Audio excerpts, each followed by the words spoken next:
Setelah menjadi imam di Masjidil Aqsa pada malam Isra Miraj, Rasulullah kemudian dinaikkan ke Sidratul Muntaha bersama malaikat Jibril untuk menghadap Allah Subhanahu wa Ta'ala. Mereka berdua lantas terbang menembus dan singgah di 7 lapis langit dalam perjalanan menuju Sidratul Muntaha. Di langit pertama, Nabi Muhammad bertemu Nabi Adam alaihissalam. Di langit kedua, Nabi Muhammad bertemu Nabi Yahya dan Nabi Ishak alaihissalam. Di langit ketiga, Nabi Muhammad bertemu Nabi Yusuf alaihissalam. Di langit keempat, Nabi Muhammad bertemu dengan Nabi Idris alaihissalam. Di langit kelima, Nabi Muhammad bertemu dengan Nabi Harun alaihissalam. Di langit keenam, Nabi Muhammad bertemu dengan Nabi Musa alaihissalam. Dan disinilah Rasulullah berdialog dengan Nabi Musa terkait perintah sholat 50 waktu. Kemudian di langit ketujuh, Nabi Muhammad bertemu dengan Nabi Ibrahim alaihissalam. Setelah itu, Nabi Muhammad dan malaikat Jibril kemudian naik ke Sidratul Muntaha. Setelah melewati ketujuh lapis langit tersebut, Nabi Muhammad juga diajak ke Baitul Maqmur, yaitu tempat malaikat melaksanakan tawaf, dan kemudian dilanjutkan naik ke Sidratul Muntaha. Ketika Rasulullah diangkat ke Sidratul Muntaha, beliau diselimuti awan yang berwarna-warni. Itulah tempat terakhir malaikat Jibril menemani Rasulullah. Dalam satu riwayat disebutkan, bahwa Nabi Muhammad melihat malaikat Jibril dengan 600 sayapnya di Sidratul Muntaha.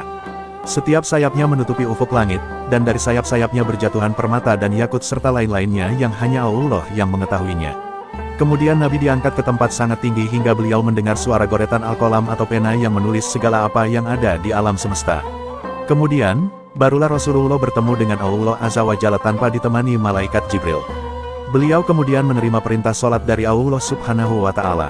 Ibnu Abbas dan para ahli tafsir mengatakan, bahwa sebab dinamakan Sidratul Muntaha atau pohon puncak adalah, yaitu karena ilmu malaikat puncaknya sampai di sini.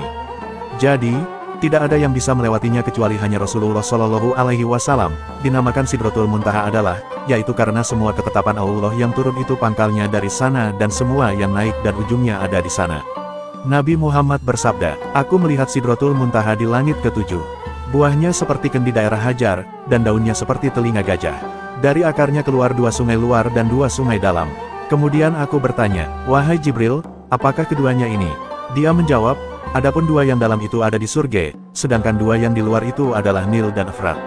Hadis riwayat Bukhari. Sidratul Muntaha adalah sebuah pohon bidara yang menandai akhir dari langit ketujuh, yang menandai batas tempat makhluk tidak dapat melewatinya. Di tempat tertinggi inilah Nabi Muhammad menerima perintah sholat sebanyak 50 waktu sehari ketika malam Isra Miraj. Ketika hendak turun, Nabi Muhammad bertemu dengan Nabi Musa, dan beliau bercerita tentang perintah sholat yang diterimanya dari Sang Khalik. Mendengar itu, Nabi Musa meminta Nabi Muhammad untuk kembali menghadap Allah guna meminta keringanan. Akhirnya berkat kasih sayang Allah, Nabi Muhammad mendapat keringanan hingga menjadi 5 waktu sholat dalam sehari.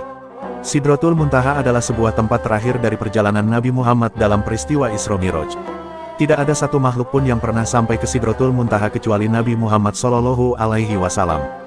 Di Sidratul Muntaha, Nabi Muhammad mendapatkan perintah sholat dari Allah yang semula 50 kali menjadi 5 kali dalam sehari semalam. Keberadaan Sidratul Muntaha telah disebutkan dalam Al-Quran. Allah Subhanahu wa Ta'ala berfirman, "Sungguh, dia Nabi Muhammad benar-benar telah melihatnya dalam rupa yang asli pada waktu yang lain, yaitu ketika di Sidratul Muntaha.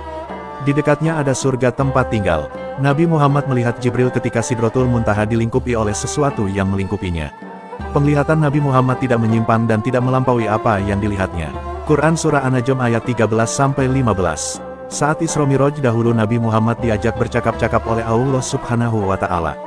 Allah berfirman, "Mintalah, niscaya engkau diberi." Nabi menjawab, "Engkau telah menjadikan Ibrahim sebagai khalilmu, Musa engkau ajak bercakap-cakap, Daud engkau beri kerajaan yang sangat besar, serta engkau lunakkan besi untuknya dan engkau tundukkan gunung baginya, Sulaiman engkau beri kerajaan yang sangat besar, dan engkau tundukkan baginya manusia, jin dan setan, serta engkau tundukkan pula angin untuknya, dan engkau berikan kerajaan kepadanya yang tidak akan pernah diberikan lagi kepada orang lain sesudahnya.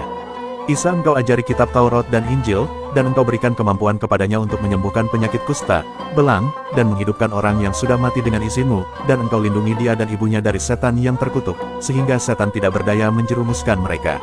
Allah Ta'ala kemudian menjawab, "Aku menjadikanmu sebagai kekasihku, dan aku mengutusmu kepada seluruh umat manusia sebagai pembawa berita gembira memberi peringatan. Dan aku lapangkan dadamu, aku singkirkan bebanmu, aku tinggikan sebutan namamu, yakni tidaklah aku disebut kecuali namamu pun disebut bersamaku. Dan aku jadikan umatmu sebagai umat tengah-tengah. Dan aku jadikan umatmu sebagai umat yang pertama-tama bangkit, menjalani hisab, lewat di Sirot dan masuk surga, padahal mereka adalah umat terakhir dalam dunia. Mereka tidak boleh khutbah kecuali setelah bersaksi bahwa engkau adalah hamba dan rasulku. Dan aku jadikan di antara umatmu suatu kaum yang kitab Al-Quran tersimpan di dada mereka. Dan aku jadikan engkau sebagai orang pertama di antara para nabi yang diciptakan dan orang terakhir yang diutus sebagai rasul. Dan aku jadikan engkau sebagai orang yang memutuskan perkara di antara mereka pada hari kiamat.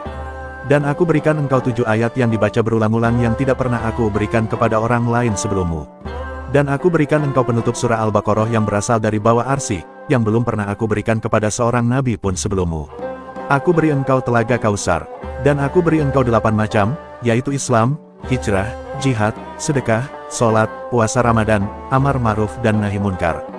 Dan aku jadikan engkau sebagai pembuka bagi segala kebaikan dan penutup para nabi. Dan aku beri engkau liwa al-hamdi, di mana Adam dan seluruh nabi sesudahnya semuanya berada di bawah panjimu.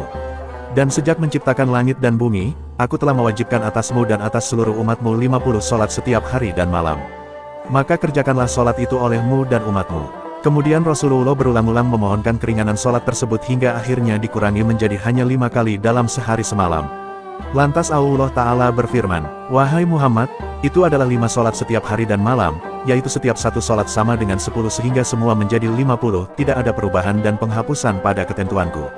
Barang siapa berniat akan mengerjakan satu kebaikan tetapi tidak dikerjakannya, maka akan dituliskan baginya satu kebaikan saja, dan kalau dikerjakannya maka akan dituliskan baginya 10 kebaikan. Dan barang siapa berniat akan mengerjakan satu kejahatan tetapi tidak jadi dikerjakannya, tidak akan dituliskan apa-apa atasnya, dan kalau dikerjakannya maka hanya akan dituliskan satu kejahatan saja."